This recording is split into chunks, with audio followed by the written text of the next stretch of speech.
நிச்சயமா கைது செய்யத்தாங்கண்ணா போறாங்க. நீங்க பாருங்க 2G கேஸ்ல முதல் நாளே கைது பண்ணாங்களா? 2G கேஸ்ல எல்லா வீட்லயும் ரைடு பண்ணோடனே கனிமொழி அக்காவை அப்படியே வேன் ஜீப்பை திறந்து அக்கா உள்ள உட்காருங்க திகாரி ஜெயிலுக்கு வண்டியை விடுறான்னு சொன்னாங்களா? எந்த ஒரு வழக்குமே எந்த ஒரு ரைடுமே அன்னைக்கே கைது பண்ண மாட்டாங்க.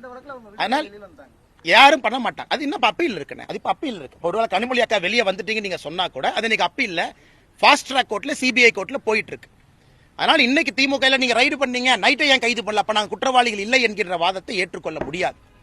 ஒரு ரைடு பண்ணதுக்கு அப்புறம் இன்ஃபர்மேஷன் எடுக்கிறாங்க, டாக்குமெண்ட்டை எடுக்கிறாங்க, செக் பண்ண போறாங்க, தொடர்ந்து நடக்க போகுது.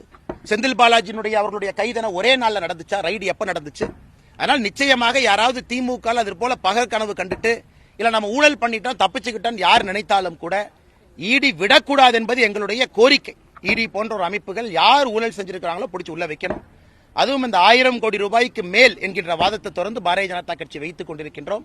நிச்சயமாக இந்த டாஸ்மாக் ஊழல் இந்தியாவையே உழுக்கக்கூடிய ஒரு ஊழலாக, தமிழ்நாட்டினுடைய அரசியல் சரித்திரத்தை மாற்றக்கூடிய ஒரு ஊழலாக இருக்கும் என்பது எங்களுடைய நம்பிக்கை.